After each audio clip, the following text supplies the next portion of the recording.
നിങ്ങളുടെ പ്രദേശത്ത് കള്ളന്മാരുടെ ശല്യം ഉണ്ടോ? നിങ്ങളുടെ വാഹനത്തിന് മുമ്പ് ആരെങ്കിലും മോഷ്ടിക്കാൻ ശ്രമിച്ചിട്ടുണ്ടോ? എന്നാൽ ഇതിനൊക്കെ മുന്നറിയിപ്പ് തന്നെ ഒരു ഫംഗ്ഷന് നമ്മുടെ വാഹനങ്ങളിലുണ്ട്. അതൊന്ന് പരിചയപ്പെട്ട ഈ ഒരു ഫംഗ്ഷൻ എങ്ങനെയുണ്ട്? ഞാൻ അതല്ല കുറച്ചുകൂടി ഹാർഡായിട്ട് പ്രസ് ചെയ്ത് കഴിഞ്ഞാൽ എന്താവും നോക്കിയോ നമുക്ക്. അപ്പോൾ ഇതാണ് വാഹനത്തിൽ വരുന്ന ഷോക്ക് സെൻസേഴ്സ്. അത് തെഫ്റ്റിനെ നമ്മൾ പ്രിവെന്റ് ചെയ്യാൻ വേണ്ടിയിട്ട് വാഹനത്തിൽ കൊടുത്ത ഫംഗ്ഷൻസ് ആണ് ഷോക്ക് സെൻസേഴ്സ്. ഫംഗ്ഷൻ എങ്ങനെ നമുക്ക് എനേബിൾ ചെയ്യാനൊന്ന് ചെക്ക് ചെയ്ത് നോക്കാം. നമ്മൾ ഹയർ എൻഡ് വേരിയന്റുകളാണെന്നുണ്ടെങ്കിൽ കളേർഡ് MID ആണ് വരിക. അതിൽ റൈറ്റ് സൈഡിലായിട്ട് തന്നെ ഒരു നോബ് ഉണ്ടാവും. ഒന്ന് ലോങ് പ്രസ് ചെയ്യാം. ലോങ് പ്രസ് ചെയ്ത് കഴിഞ്ഞ് കഴിഞ്ഞാൽ നമ്മുടെ ഡിസ്പ്ലേയിൽ ഒരു സെറ്റിംഗ്സ് ഓപ്ഷൻ വരും. അതിൽ ഒരുപാട് സെറ്റിംഗ്സ് ഉണ്ടാവും. അതൊന്ന് താഴേക്ക് സ്ക്രോൾ ചെയ്ത് കഴിഞ്ഞാൽ ആന്റി തെഫ്റ്റ് എന്നൊരു ഓപ്ഷൻ ഉണ്ട്. ആന്റി തെഫ്റ്റിൽ ഒന്ന് പ്രസ് ചെയ്യാം. അതിൽ shock sensor P, shock sensor F, 3 options കാണാം. അതിൽ ഫസ്റ്റ് നമ്മൾ ചെയ്യേണ്ടത് ഷോക്ക് സെൻസർ ഓൺ ആക്കിയിടുക.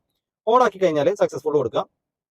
അതിനുശേഷം shock sensor P, shock sensor F, 2 options ആണ് നമുക്ക് ഈ ഒരു ഷോക്ക് സെൻസറിൽ വരുന്നത്. ഷോക്ക് സെൻസർ പി എന്ന് ഉദ്ദേശിച്ച് കഴിഞ്ഞാൽ പ്രൈമറി വാർണിംഗ്. അത് നമ്മുടെ വാഹനത്തിൽ ആരെങ്കിലും ചെറുതായിട്ടൊന്ന് പ്രസ് ചെയ്യാൽ ഡോറിൽ ചെറുതായിട്ട് വലിക്കുക ചെയ്ത് കഴിഞ്ഞാൽ ചെറിയൊരു സെൻസിറ്റീവ് തന്നെ നമുക്ക് വെഹിക്കിളിന്റെ അലാം ഓൺ ആവും. അല്ലെങ്കിൽ ഒരു 4-5 ബീപ്സ് കൊണ്ട് അത് സ്റ്റോപ്പ് ആവും ചെയ്യും. അതേപോലെ തന്നെ ഷോക്ക് സെൻസർ എഫ്, അതായത് ഫുൾ ബ്ലാസ്റ്റ് വാർണിംഗ്. ഈ ഫുൾ ബ്ലാസ്റ്റ് വാർണിംഗ് കൊണ്ട് ഉദ്ദേശിക്കുന്നത് നമ്മുടെ വാഹനത്തിൽ ആരെങ്കിലും ശക്തിയായിട്ട് പ്രസ് ചെയ്യുക അല്ലെങ്കിൽ വാഹനം ശക്തിയായിട്ട് എന്തെങ്കിലും ഡോർ തുറക്കാൻ ശ്രമിക്കുക ചെയ്ത് കഴിഞ്ഞാൽ വാഹനത്തിന്റെ അലാറം ഫുള്ളി ഓൺ ആവും. അതായത് ഫുൾ സൗണ്ടിൽ നമുക്ക് ഇതിന്റെ അലാറം അടിച്ചുകൊണ്ടേയിരിക്കും. ഓഫ് ചെയ്യണമെന്നുണ്ടെങ്കിൽ പിന്നെ ലോക്കിൽ അൺലോക്ക് ബട്ടൺ പ്രസ് ചെയ്ത് കഴിഞ്ഞാൽ മാത്രമേ ഈ ഒരു അലാം ഓഫ് ആവുള്ളൂ. നോർമൽ MID വരുന്ന വാഹനങ്ങളിൽ ഷോക്ക് സെൻസേഴ്സ് എങ്ങനെ സെറ്റ് ചെയ്യാൻ നമുക്കൊന്ന് ചെക്ക് ചെയ്ത് നോക്കാം. ഇതിൽ 2 നോബ്സ് വരുന്നുണ്ടാവും. റൈറ്റ് സൈഡിലെ നോബ് ജസ്റ്റ് ഒന്ന് പ്രസ് ചെയ്ത് പിടിക്കുക. അപ്പോൾ നമുക്ക് ഒരു ഫംഗ്ഷൻ വരും. ജസ്റ്റ് നോബ് ഒന്ന് റൊട്ടേറ്റ് ചെയ്ത് കഴിഞ്ഞാൽ ലൈറ്റ്, ഗൈഡ്, സെക്യൂരിറ്റിയിൽ ജസ്റ്റ് ഒന്ന് പ്രസ് ചെയ്ത് കഴിഞ്ഞാൽ S2 എന്നൊരു ഫംഗ്ഷൻ വരും. ജസ്റ്റ് അതിലൊന്ന് പ്രസ് ചെയ്യാം.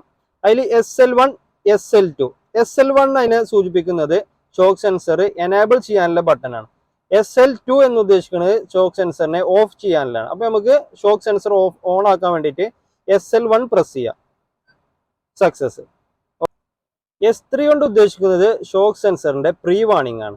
അത് സെൻസിറ്റിവിറ്റി നമുക്ക് സെറ്റ് ചെയ്യാൻ വേണ്ടി ജസ്റ്റ് അതിലൊന്ന് പ്രസ് ചെയ്യാം. ഏകദേശം 15 വരെ നമുക്ക് ഇതിൽ നമ്പേഴ്സ് കാണും. ഇതിൽ 15 സെറ്റ് ചെയ്യാം. ഓക്കെ, സക്സസ് ആവും.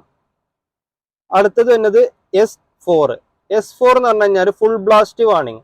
ഫുൾ ബ്ലാസ്റ്റ് വാർണിംഗ് എന്ന് പറഞ്ഞു കഴിഞ്ഞാൽ നമ്മുടെ വാഹനത്തിന്റെ ബോഡിയിൽ ശക്തിയായിട്ട് ആരെങ്കിലും ടച്ച് ചെയ്യാന്നുണ്ടെങ്കിൽ, അതായത് ശക്തിയായിട്ട് ഇടിക്കുക അല്ലെങ്കിൽ ഡോർ ഹാൻഡിൽ ശക്തിയായിട്ട് വലിക്കുക ചെയ്യുകയാണെന്നുണ്ടെങ്കിൽ ഫുൾ ബ്ലാസ്റ്റ്, അതായത് അലാറാം കണ്ടിന്യൂസ് ആയിട്ട് അലാം ചെയ്തുകൊണ്ടിരിക്കും. അപ്പൊ അത് സെറ്റ് ചെയ്യാൻ വേണ്ടിയിട്ട് കള്ളന്മാരുടെ ശല്യമുള്ള പ്രദേശത്തിലെ നിങ്ങളുടെ ഫ്രണ്ടിന് ഈ വീഡിയോസ് ഒന്ന് അയച്ചു കൊടുക്കുക. ഓക്കെ.